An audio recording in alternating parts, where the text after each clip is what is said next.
Today,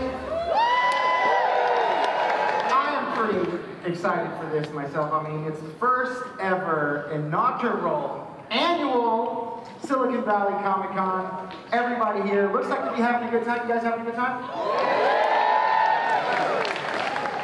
This is a pretty rad event in itself. I see there are tons of Back to the Future fans in this room. That's a good start.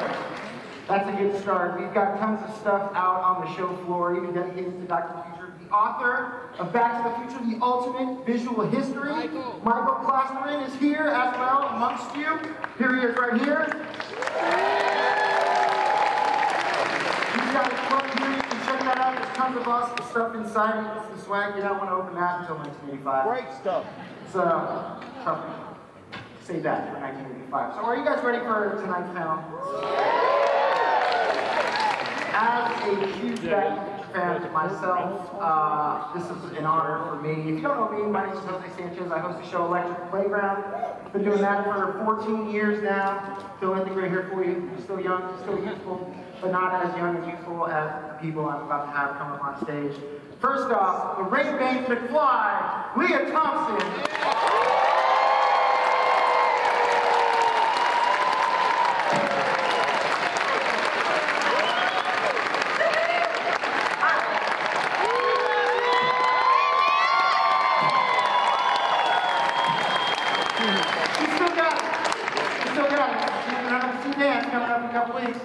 Just saying.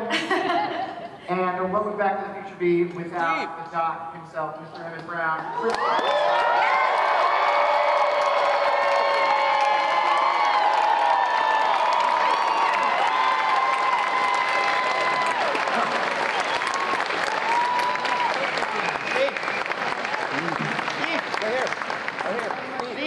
And of course, here to help me generate.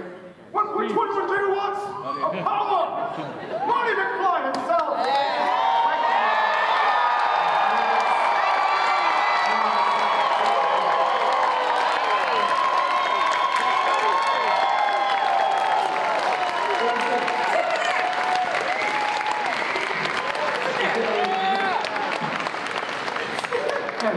This is exciting.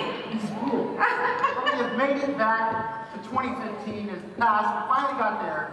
The future is now 2016. Talking about Back to the Future still. After all these years, how excited are you guys that the passion and the energy for a franchise like Back to the Future still resonates even 30 years after it came out? It's crazy, huh? Yeah, it's amazing. I mean, it's like back in 1985, kids saw them and grew up and had families. The families saw. I mean, it's a cycle that just keeps going on endlessly. It's amazing. I think what's really surprising about it is that young kids buy into it like their parents did. It's like a perennial. It's like Wizard of Oz or something. When I was a kid, I used to go to Wizard of Oz every year once a year on TV, and I used to watch it. It's like that. It's just a perennial. My mother-in-law watches it with her daughter, her daughter's daughter, and her daughter. So 4 generations of Deutsch girls watch Back to the Future, which is like so cool, and they all get on, have a great time. So what could be better? Now, was this something you guys felt was going to have that staying power, even just making the first film? Did you feel like, hopefully we can do the second and third one if they make enough money with the first one, and eventually you'd be doing Silicon Valley Comic-Con on stage with all these people, super excited to talk to you about it? Never thought of it. We didn't even have deals for sequels, right? Yeah. No, there were no sequel deals. They didn't think that there would be another movie. I just have a fortunate thing. Opening night and have a bit of a run at least. And it's still running. I had no clue. I was like semi-conscious the whole time. Semi-hypnotized and they took Back to the Future. So I was just going where they told me to go, and I'd have an array of surprise and excited faces that I'd make.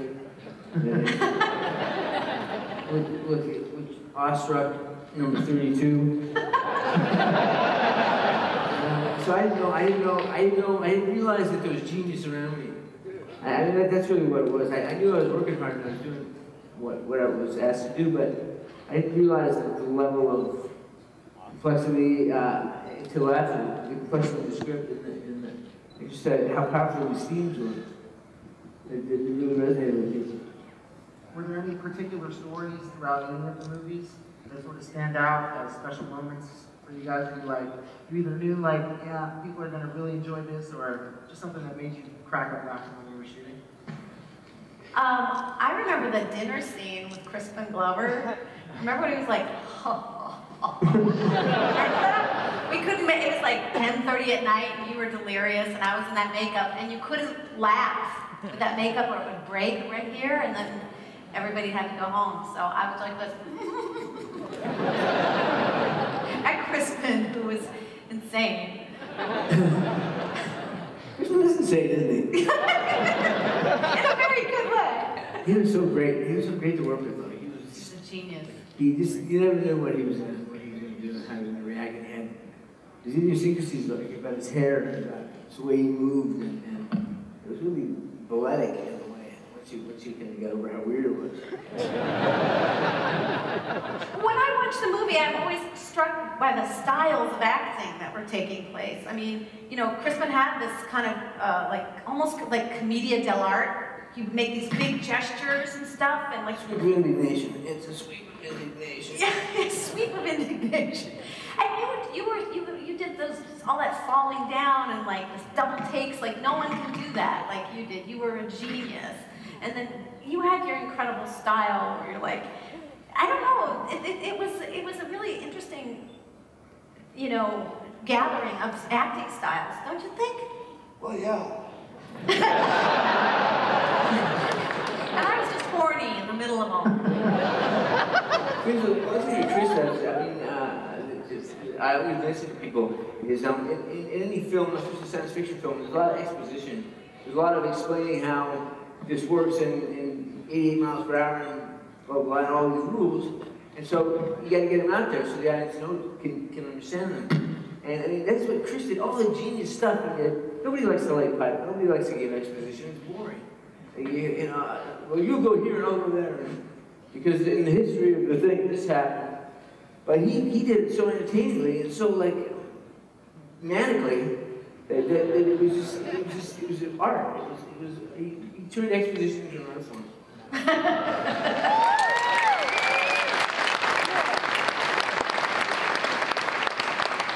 Well, Bob Gale, you know, I mean, his writing just fit, it just worked. It was so easy, you know, to get into it. I know I had these long, rambling, pseudo-scientific speeches, but the way he wrote them, they made sense, you know. They seemed organic, and it made it work.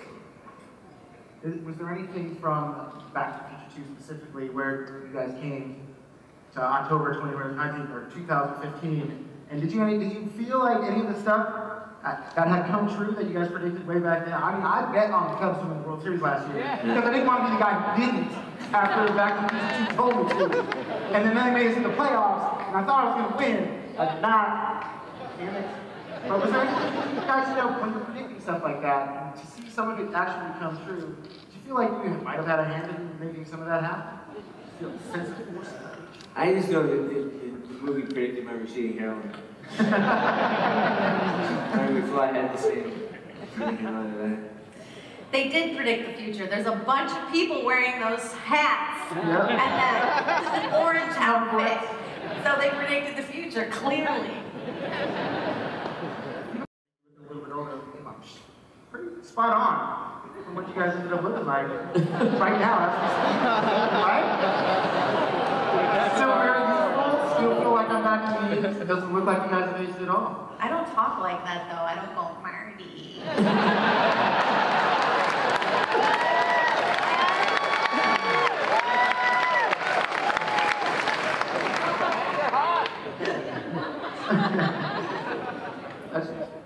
She just did it. So well, what would you say was one of your more particular favorite moments from the series? I mean, all deal was My favorite favorite moment? I can't, people ask me that, and I have to dig for it, because there were a lot of great moments, but there wasn't any moment that just, you know, There's no great Scott moment? Great Scott! I have little moments that, just small things, like in the scope of the whole film, all these big things happening, but scenes I remember with these two was, like with Chris, the whole thing with the car on the table, Chris used the crew as model. It was just so brilliant. I just felt like I didn't have to act like Marty McFly. I mean, I just was wrapped with what he was doing. He was mesmerized. So good. And when we did the scene where I wake up in the bedroom, that was when I knew it was not a weird movie. And it was about 2 weeks in, 3 weeks in, we did that. And the movie was strange for me because we'd do a scene and we'd just do my coverage because another actor played the role before I was hired. And so there'd be a lot of the scenes in the movie that are not me. But that was the first scene that really that we really got to do something in. And again, I was so blown away by how good you were and how earnest you were and how funny you were.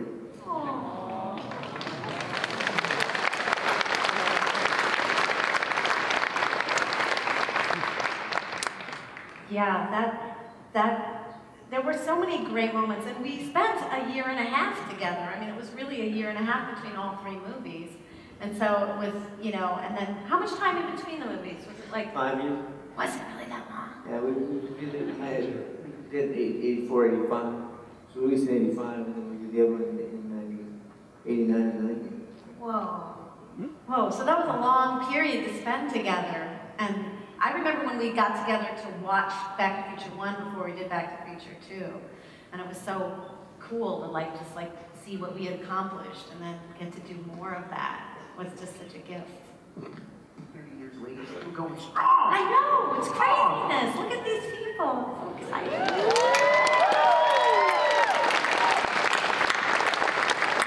That is the really cool thing about it, is that people do genuinely share this movie with their family members, with their friends, and it goes on, and it's going to keep being shared until, you know, till the end of time. Way over there. The time ends. And all these fans, I'm sure, have some questions for people. So if you guys would like to ask some questions, please come on board. There's a microphone. Just come on board there. Do it. Step on each other. Don't kill each other. Wow. I mean, you came equipped with the best of our board. You need to check the sports almanac? Oh, got some more statistics. Okay, hi, I'm Stella. I'm curious if you guys could travel back in time, what time would you travel back to? You have a good answer for that? I'm a woman, so I'm happy to be right here. Right here.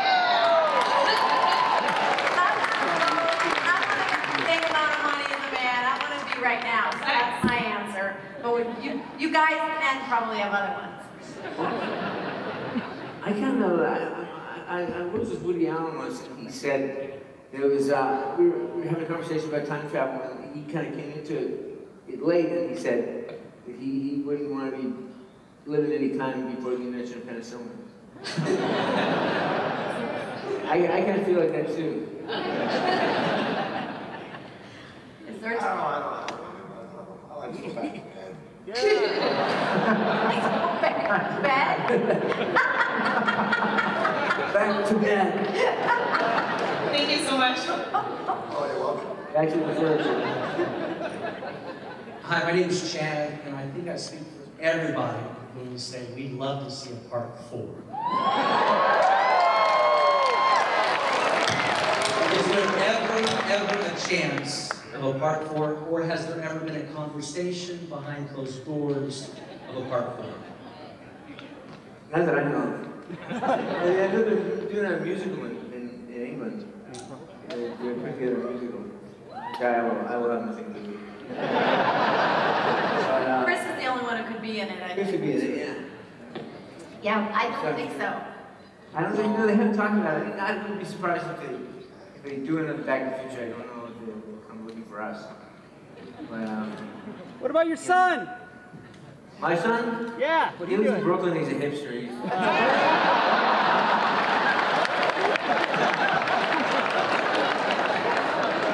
working on an app. Anybody here working on it now? Back to the Future? That sounds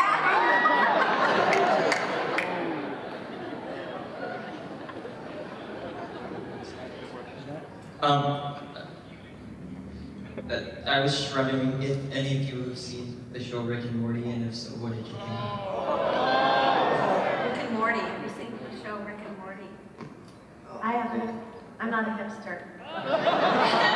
Is that a hipster show? No, you should. And at the end, can I give you all hugs? I'm available for those now. Thank you. Sorry. Thank you. Thank you. Hi. Hi. Marty McFly is a 17-year-old high school student and whose best friend is a disgraced nuclear physicist. And they never explain that. So do any of you have some theories how they met? It's like Batman and Robin, I'm gonna ask.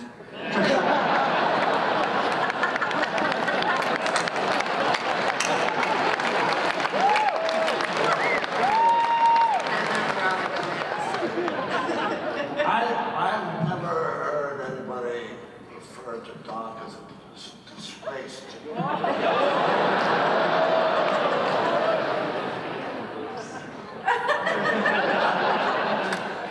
Well accomplished. That's so funny. But,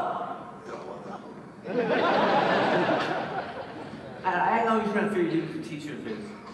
And they just had interest beyond the classroom. Like, when I grow up in the future.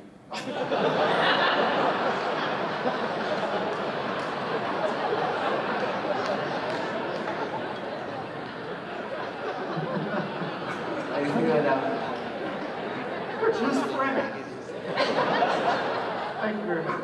Doc, Hi guys, I'm awestruck right now. You guys are amazing. I'm just a big fan. So Back to the Future is a series like got to play in a lot of different times, periods of time, and was really fun in all these different eras. Did you guys have one, period that you had that was fun being a part of, playing around in that, specific time? I loved Back to the Future 3. It's always been It was a Western. Who doesn't like a Western? Horseback riding, a steam engine, and Doc had a romance.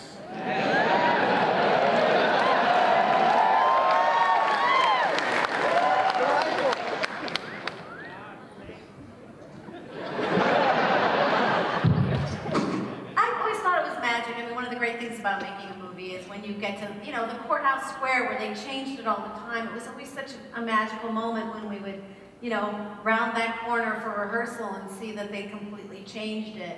Or when I walked into the dance, the Enchantment Under the Sea dance, and it was all these people dressed up like the 50s. It was so amazing to me. And my favorite was the 50s. I love that. I love the wardrobe, I love the baggy pants and two-tone shoes. And I love the Johnny B. Good stuff. Big dress. Yeah. It's just like all taffeta and like just all fuzzy and shabby. You know what's weird is my daughter is working with that same costume designer right now. The same one, Deborah Scott, is designing her dress, which I think is so cool. She should be here. Thank you. I was wondering what you think made Back to the Future so successful as compared to some of the other sci-fi films. I think imagining yourself in another time, in the past, or another time in the future is kind of a universal sort of fantasy that everybody has. You wish that you could be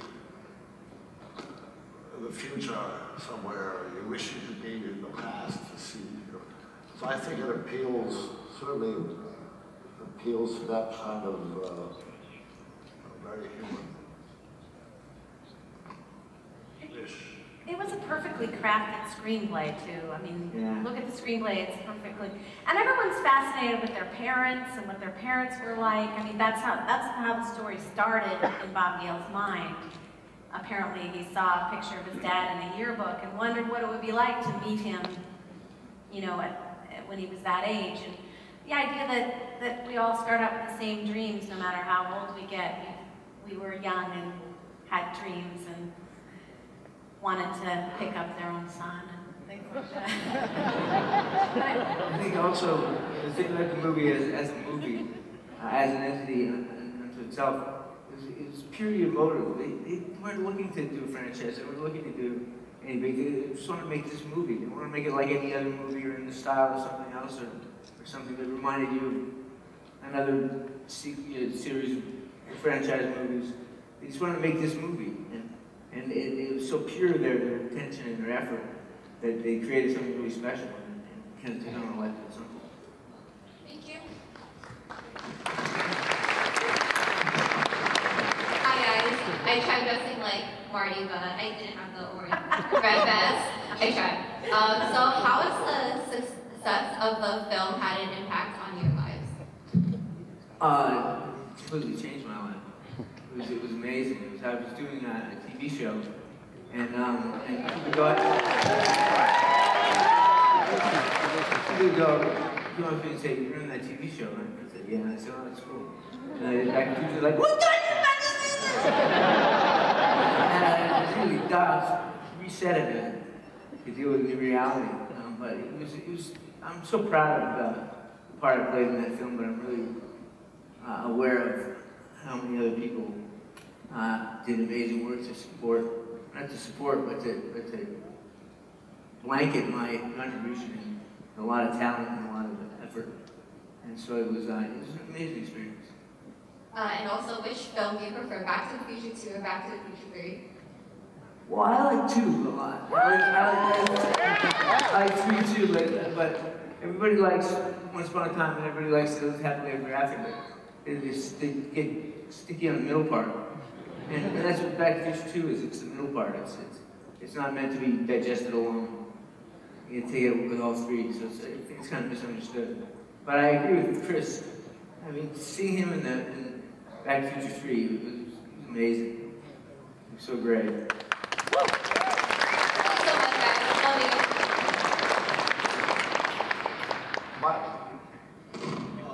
I was going to ask you what interested you in the roles that you guys got, like when they were first casting you. When I read the part, I was just, this is the greatest part ever. I was so excited. And for some reasons, you know, sometimes things just click. And I remember having to audition for both the young and the middle-aged Lorraine, and really understanding both those characters. And, you know, and they were such polar opposites. And the idea of playing someone with so much hope and someone with no hope was just amazing to me. And I just remember, you know, thinking this is the greatest script and this is the greatest part. And so I still feel incredibly lucky to be mostly known for being in a great part. It could have been a terrible part that I'm known for, but how was the dog? This was great. For me, I always tell the story, but I was doing a movie in Pasadena, a werewolf movie. I was filming my trailer, and I was sucking my lunch through a straw because I had all this goop on my face and yak hair. And I was sitting there, and I heard that there was a location scouts on the block looking for locations for new Steven Spielberg production. And I heard Crispin Glover was in it, and I knew Crispin. So I was pissed about that. And I'm like sucking soup through a straw and then getting stuck in my yak hair. Thinking, who's talking doing a werewolf movie? I should be doing that Spielberg thing. And then I know that they'd already, at that point, they'd already approached Gary Goldberg, the producer of Family Ties, asked if I could do it. And he said he could let me go. So they decided I couldn't do it. And all this was happening, I had no idea. And then around Christmas, Gary called me to his office and gave me this envelope. He said, this is a script that Bob is doing, Steven Spielberg is producing, and they want you to read it. And he told me the story of how he not let me go before, but he was going to let me do both things at the same time if I wanted to do it. And he said, so take the script home and read it, and let me know what you want to do. And I took the script, I put it on his desk, I said, it's the best script I ever read in my life. and within a week I was in a parking lot in Puente Hills with flames running through my legs.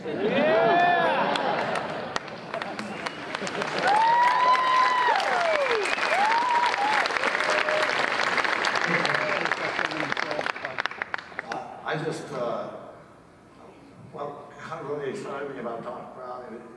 I love stories about scientists like Einstein, etc., who are able to imagine in a realm that we can't even begin to enter, and come up with something like E=mc², which explains so many things and changes science and the excitement of discovery. I just thought, which is what Doc is all about. I mean, he tries things that don't work. He invents an automatic gadget to feed dogs. Whatever, you know, but to invent a space-time travel.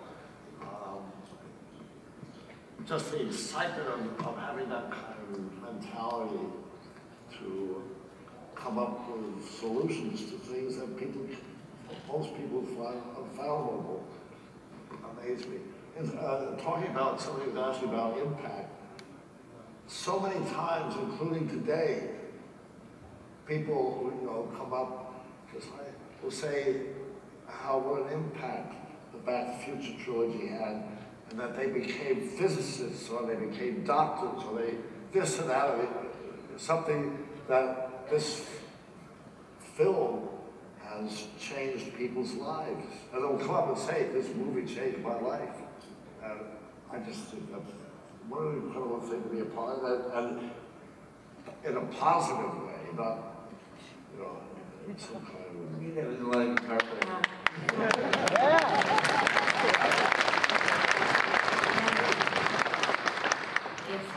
I get that with a lot of guitar players. It's funny because I'm such a crappy guitar player. But a lot of musicians, a couple big musicians who said to me that was, like Chris Martin said that was a really turning point in his life. Wow. Wow. You're welcome, Chris That's Martin. cool. Yeah. Hi there. So my question is, I know you guys play iconic characters, but would there be one crack of any other character than your own that you had one shot at any particular scene? Like, for example, if Marty could have been Biff. Wow. I wouldn't want to be Claudia's part. No, I'm just happy with my part. I don't want to be a spoon. Just look mean in the background. Billy Zane, man. Billy Zane, man. Billy Zane, he was no matcher. It was J.J. Combs was the matcher. Oh, yeah. Toothpick. Yeah. Would you want to play a different part? Did you want to play my part? You wouldn't look on that Oh, what dress. the hell? Yeah. Stop. Well, that's one of the things about the movie. It really was really, really well cast. I mean, sometimes things can go really awry. I mean, second time it was really well cast. But First time it was well cast. but I mean, it's hard. Sometimes, things, everyone's part, they don't click. And this one seemed to click really well.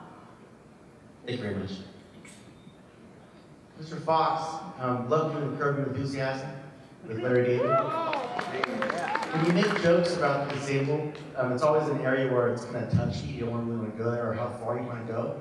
When you got the script, was that something that you said, oh, you better tone it down a little bit, or did you give them encouragement to say, yeah, let's take it further? Yeah, I think, because one thing that I noticed since I've been kind of a member of the disabled community is that like, anytime, for a long time, anytime you saw a disabled person on TV, you hear soft piano music in the background. We whispering in tones of, oh, he has this and he has that. Tinkle, tinkle, tinkle, tinkle. And I say disabled people can be jerks. They can be human beings. They can be people you argue with. They can be people that you interact with every day. It's important to normalize, you know, the aspects of their life that are unchanged. They have to take taxis. They have to go through life, go grocery shop, do whatever they have to do. And so to make them sane, to project some stuff onto them is not helpful. So I thought, you know, it was just Larry David was a chance to just play a guy who was a guy.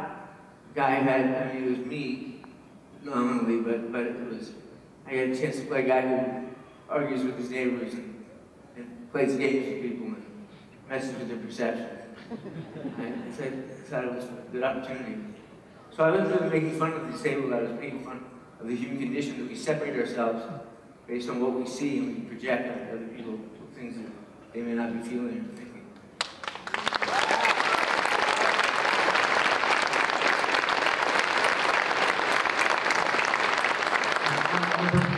Also, so my question is, did you ask them or say, hey, let's take it further? Or did you say, oh, you're going a little too far? Oh, we just improvise.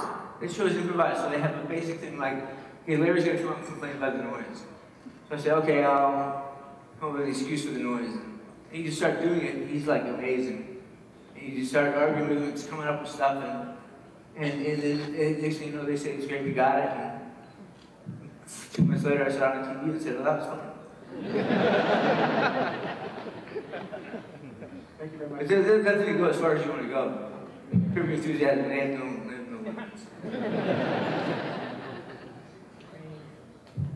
Hi, we've seen in Back to the Future 2 hoverboards.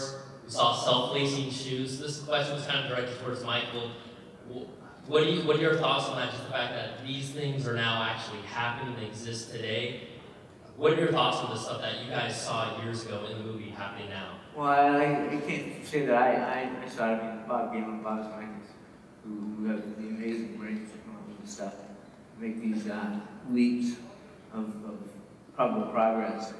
And I think they just, I mean, in a way, it's just self-fulfilling prophecy because, like with lace-up shoes, I mean, Nike said, let's make a real lace-up shoes like we could have made for the second movie.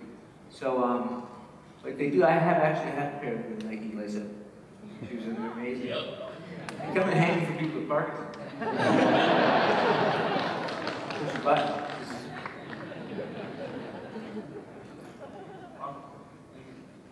Hi. Hello. I have a question. If any of you three have seen Doctor Who? Yeah. Any of the Doctor Who fans here?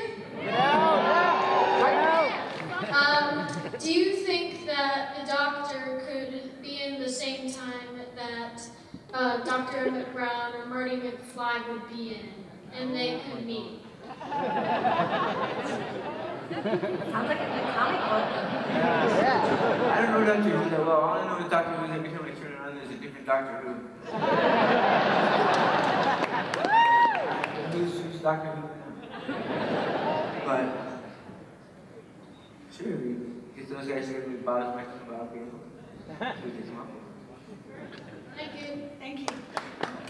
Hey, Bob, Hi, my name is Sandra, and I just have to tell you how wonderful it is to see the three of you together and how special it is for us. What is it like for you guys to get together again? And have you been able to keep in touch as much as you'd like over the years? Well, lately we've been seeing each other a lot. It's really nice. We've done a lot of different movies together. The anniversaries that come up, they bring us together and do stuff together, which is really fun. But I think I'd like to stay in closer touch over the years, but whenever we see each other, the three of us, extended cast, you know, it's great. It's like, she looks 23 to me.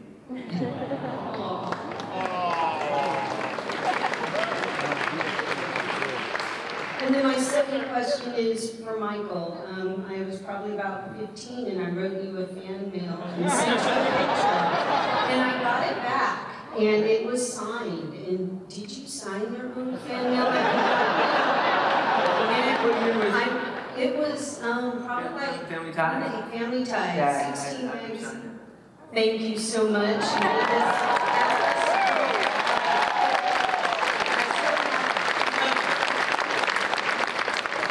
Thank you so much. It was wonderful to see you all. Thank you.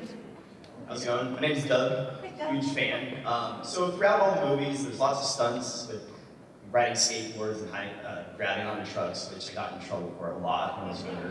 There's lots of trains and riding horses. Did you guys do all your own stunts? Some of your stunts? Were there any mishaps or any crazy stories of any? Go ahead, Chris. I remember I had a sequence when I'm chasing the train. I'm galloping along. I actually did that, and which was pretty thrilling. As we galloping canyon along. on the train, right? Huh? In that canyon wall on the train, we were galloping along there. With the train on one side, train 5 feet on this side, and then the granite wall on. Yeah. When Doc's supposed to, he's galloping along, and he gets next to the train, and there's a handle there to pull himself onto the train, off the horse on the train. And I wasn't doing that moment. The stuntman did that moment. What could go wrong? But I remember the tape was going on, and I caught up with the train, and I so wanted to grab it, pull myself on the train. But if it didn't work out, could have been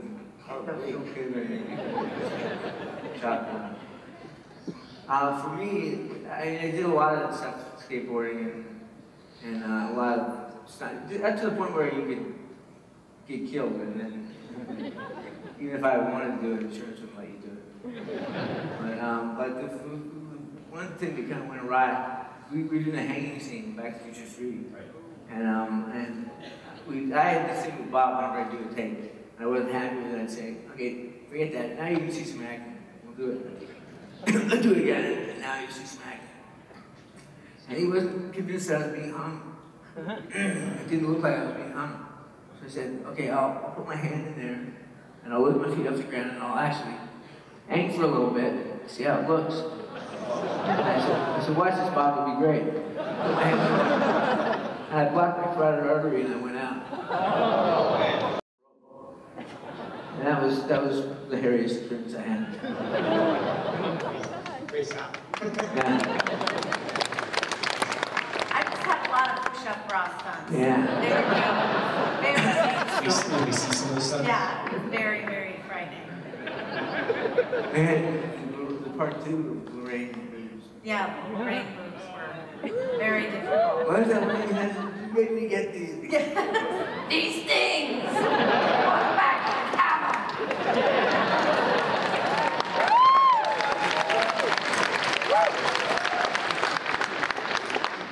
But boy, Wonder has a question. Yes. I have 4 questions for Christopher Lloyd. If Raul Julia had lived, hadn't died playing that horrible Street Fighter movie, would there have been the proper 3rd Addams Family movie? I don't know that for sure, but it certainly could have. I don't know what to say to that. I mean, not counting Addams Family Reunion. I don't know whether they were going to do another sequel to that or not. But I'm sure if Raul was around, he would. Cool. Did you know there's going to be the real time machine invented by Ronald Mallet? Is there a real time machine? Yeah, it's going to be invented very soon. It's going to be invented. That's how far ahead the future goes. The time machine's already invented, but we don't know about it. Yeah. That is for newbie. Robin knows. And one more thing, do you like Nostalgia Critic? Nostalgic critic? What? I don't know. We don't know any. Oh, you met him. I mean, you met him. Remember, are you, like I was frozen today? Oh, yeah. that part. Awesome. Great question. For food fight? No. Thanks, Robin. Put the back in. Keep going. Keep going, Robin. Hi guys, my name is Chris. Hi, Chris. I actually wanted to target Michael J. Fox on Parkinson's. What was that? As we're target, I like the name target. So I actually have Parkinson's myself, as you can see, as I'm holding my phone. I just wanted to see how you deal with your struggles. I mean, eating soup is pointless. Taking pictures is pointless as well. You know, I'm trying to take a video here and it'll just be like, ooh. Yeah, my wife looks, take a picture, no, forget it.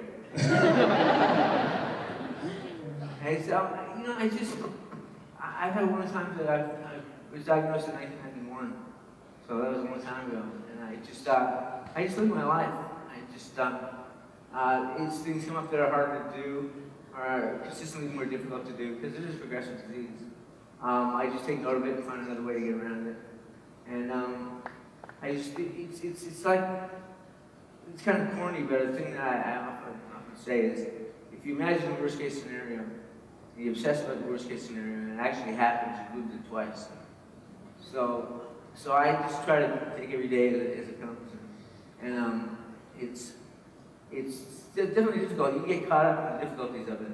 Yeah. But I try not to dwell there.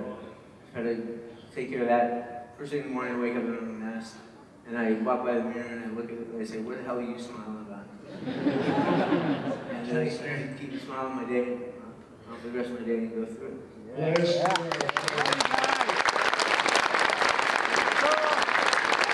On that note, unfortunately, we are out of time. You guys have been here all weekend for something. Thank you guys. Thank you very much for coming out.